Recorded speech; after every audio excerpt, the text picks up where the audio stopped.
तो कहीं इलाज कराने के लिए भी बेल नहीं मिल रही है। ये बहुत ही अन्याय बापूजी के साथ 12 वर्षों से अन्याय हो रहा है। आप ये मत सोचिए कि बापूजी के साथ चुप बैठेंगे।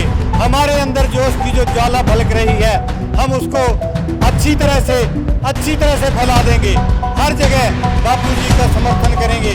ये बापूजी के साथ अन्याय हो रहा है। बापूजी के साथ है, बापूजी का आशीर्वाद हमारे साथ है।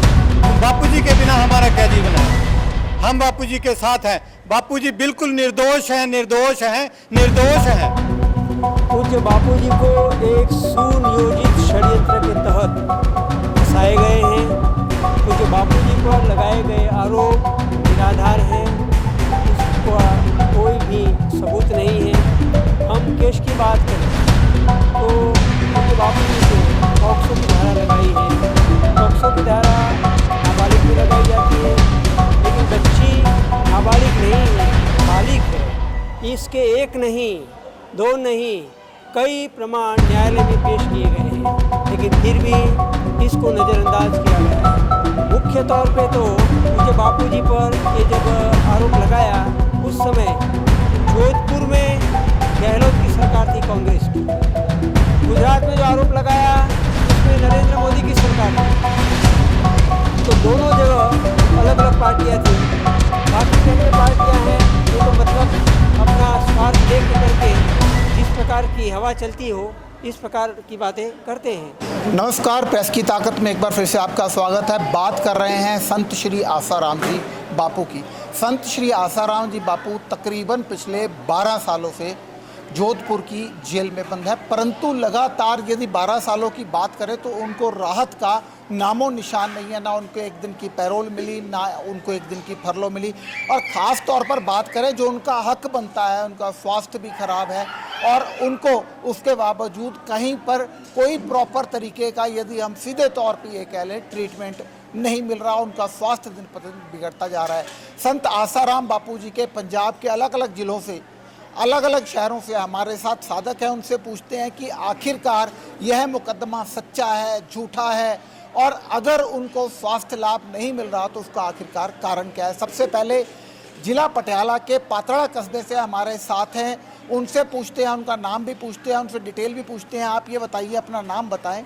पातड़ा शहर से आप आए हैं, आखिरकार क्या कहना चाहते हैं। पिछले 12 वर्षों से संत आसाराम बापू जी को ना तो पैरोल मिली, ना फरलो मिली, आखिरकार इसका कारण क्या है। मेरा नाम गुरदीप सिंह है जी। मैं ये पूरा 12 वर्षों से बापूजी के खिलाफ पूरा षड्यंत्र चल रहा है। ये अन्याय हो रहा है। बापूजी को किसी लीडर के साथ मुकदमा हो रहा है, उसको 15 दिन में बेल मिल जाती है। कुछ भी हो रहा है, पर बापूजी को कहीं इलाज कराने के लिए भी बेल नहीं मिल रही है। ये बहुत ही अन्याय बापूजी के साथ 12 वर्षों से अन्याय हो रहा है। आप ये मत सोचिए कि बापूजी के साथ चुप बैठेंगे। हमारे अंदर जोश की जो ज्वाला भड़क रही है, हम उसको अच्छी तरह से फैला देंगे। हर जगह बापूजी का समर्थन करेंगे। ये बापूजी के साथ अन्याय हो रहा है, अन्याय हो रहा है। आपको लगता नहीं ये जो मुकदमा है सच्चा है? दिन प्रतिदिन जो बापूजी के ऊपर आरोप लगे हैं, साधक टूटते जा रहे हैं, लोगों का ये कहना। नहीं, ये बिल्कुल झूठ है, बिल्कुल झूठा मुकदमा है। बापूजी के साधक आज भी देखे आपने, उनमें भ्रम फैलाया जा रहा है। ये बिल्कुल झूठ बात है। हम बापूजी के साथ हैं, बापूजी का आशीर्वाद हमारे साथ है। उन बापूजी के बिना हमारा क्या जीवन है। हम बापूजी के साथ हैं। बापूजी बिल्कुल निर्दोष हैं, निर्दोष हैं, निर्दोष हैं। और हमारे साथ लुधियाना जो बापूजी की आश्रम की गौशाला है, उनसे भी बात करते हैं। आपका नाम क्या है? आप इतने सालों से बापूजी के घर बार छोड़ के आप लगे हुए हैं, क्या कहना चाहते हैं? मेरा नाम दरबार भाई है। मैं लुधियाना में पूज्य बापूजी की गौशाला है, वहाँ पर लुधियाना आश्रम में पूज्य बापूजी का गुरुकुल है, वहाँ पर, और उत्तर प्रदेश में सहारनपुर का आश्रम है, वहाँ पर, इन सभी जगहों पे सेवाएं दे रहा हूँ। मैं पिछले 36 वर्षों से पूज्य बापूजी के श्री चरणों में समर्पित शिष्य के रूप में सेवा दे रहा हूँ। पूज्य बापूजी को एक सुनियोजित षड्यंत्र के तहत फंसाए गए हैं। पूज्य बापूजी पर लगाए गए आरोप निराधार हैं, इसका कोई भी सबूत नहीं है। हम केस की बात करें तो पूज्य बापूजी पे पॉक्सो की धारा लगाई है। पॉक्सो की धारा नाबालिग में लगाई जाती है, लेकिन बच्ची नाबालिग नहीं है, बालिग है। इसके एक नहीं, दो नहीं, कई प्रमाण न्यायालय में पेश किए गए हैं, लेकिन फिर भी इसको नज़रअंदाज किया गया है। पूज्य बापूजी पर आरोप लगाने लड़की का मेडिकल किया गया। मेडिकल में दिल्ली की गायनेकोलॉजिस्ट शैलजा वर्मा, जयप्रकाश नारायण अस्पताल की गायनेकोलॉजिस्ट शैलजा वर्मा ने अपने रिपोर्ट में साफ साफ लिखा है कि बच्ची को कुछ नहीं हुआ है, बच्ची बिल्कुल नॉर्मल है। इसके बाद भी बापूजी पर रेप का आरोप लगाया गया है। इस देश में भारत आज़ाद हुआ तब से आज दिन तक बापूजी की जितनी जमानत याचिकाएं खारिज हुई हैं उतनी किसी भी की नहीं हुई है। और माननीय सर्वोच्च न्यायालय का ये फैसला है कि जमानत लेना प्रत्येक नागरिक का मूलभूत अधिकार है। इसके बाद भी बापूजी को आज दिन तक एक दिन की भी जमानत, पैरोल, फरलो कुछ भी नहीं मिला है। ये केवल और केवल एक सुनियोजित षड्यंत्र है। इसमें विश्व लेवल की ताकतें जुड़ी हुई हैं। इस देश के राजकारण की बहुत ऊंची ऊंची हस्तियां इसमें शामिल हैं और भारत की संस्कृति को इससे बहुत हानि हुई है, क्योंकि बापूजी कोई गिने चुने लोगों के संत नहीं हैं। इस देश के करोड़ों करोड़ों लोगों को राह दिखाने वाले बापूजी एक महान संत है। पूज्य बापूजी ने धर्म परिवर्तन के सामने कितना बड़ा महान कार्य किया था। 12 वर्षों में बापूजी के अज्ञातवास में जाने के बाद इस देश में धर्म परिवर्तन का कार्य बहुत तेज गति से चला है। बापूजी ने इस देश में हमारी महान ऋषि संस्कृति के अनुसार गुरुकुलों की स्थापना की है। इस देश में 70 से अधिक बड़े बड़े गुरुकुल हैं, 60 से अधिक बड़ी बड़ी गौशालाएं हैं, जिसमें देशी नस्ल की गायों का दूध जनता को मिलता है, घी मिलता है, दही मिलता है और देशी गाय की महिमा सबको बताई जाती है। महिला सशक्तिकरण का कितना बड़ा महान कार्य बापूजी के द्वारा हो रहा है, अभी भी हो रहा है, पहले भी हुआ है। इस देश के युवाओं को सही राह पर लाने के लिए बापूजी ने कितना बड़ा कार्य किया है। कुछ प्रभु वो बात तो ठीक है, जैसा आपने बताया कि आप 36 वर्षों से संत आसाराम बापूजी के आश्रम में समर्पित हैं।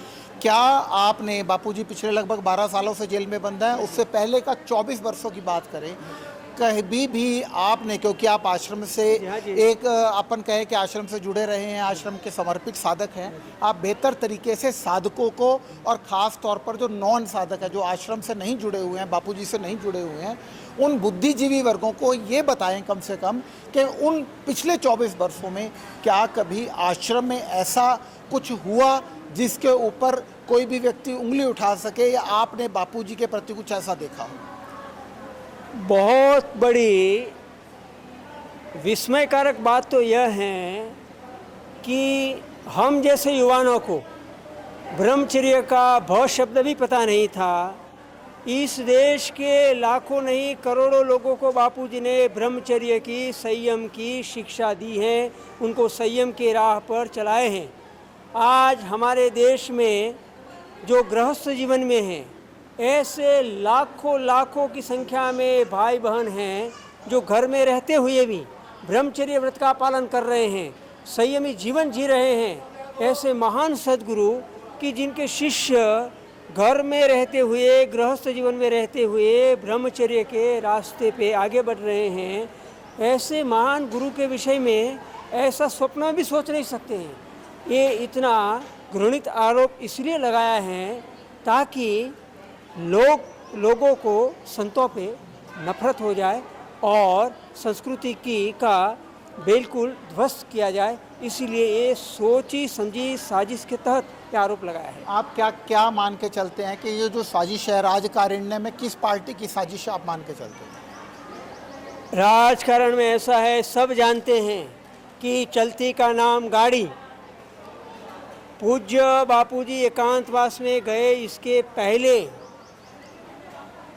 भारत के पूर्व प्रधानमंत्रियों की एक लिस्ट बना लो, भारत के पूर्व राष्ट्रपति की लिस्ट बना लो, तमाम राज्यों के मुख्यमंत्री की, सामान्य मिनिस्टर की तो कोई गिनती नहीं है। कोई भी शेष नहीं बचे हैं जिन्होंने बापूजी के चरणों में आके अपना मस्तक न झुकाया हो।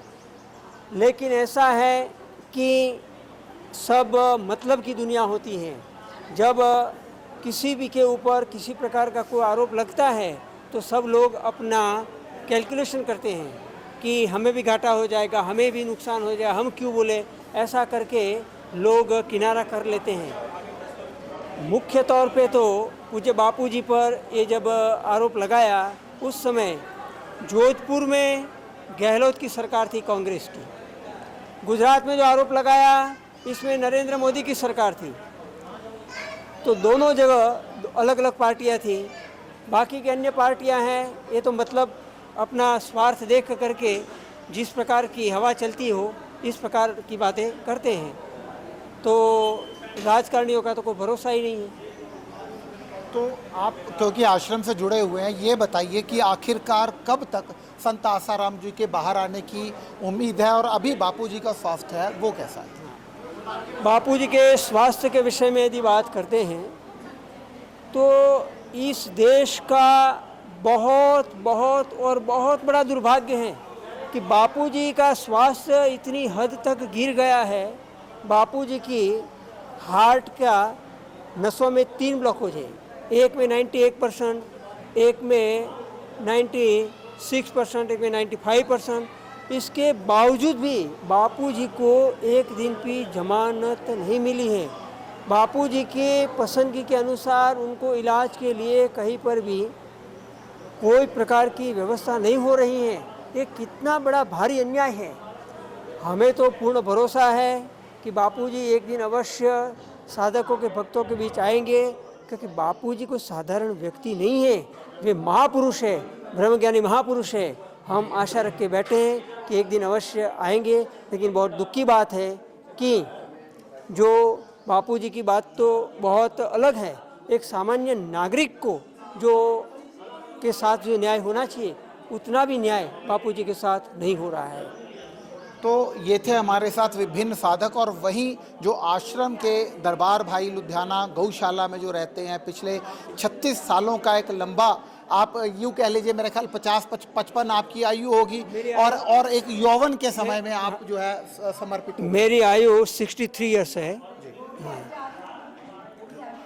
उम्र है इनकी 63 साल। तो यूँ कहें सीधा सीधा कि 27 उम्र की आयु में, 27-28 बरस की आयु में, 26 साल की आयु में अपने जिस समय इनको शादी करना चाहिए थी, अपना परिवार बसाना चाहिए था, उस समय ये अपना पूरा परिवार के बारे में सोचकर, पूरा अपना भविष्य के बारे में सोचकर ये आश्रम में समर्पित हो गए। परंतु संत आसाराम जी बापू पर इनका अडिग विश्वास आज भी कायम है कि संत आसाराम जी बापू निर्दोष होकर फिर से एक बार उनके बीच में आएंगे और उनका स्वास्थ्य भी बहुत जल्दी ठीक होगा। आप जुड़े रहिए प्रेस की ताकत के साथ। शिव नारायण जांगड़ा।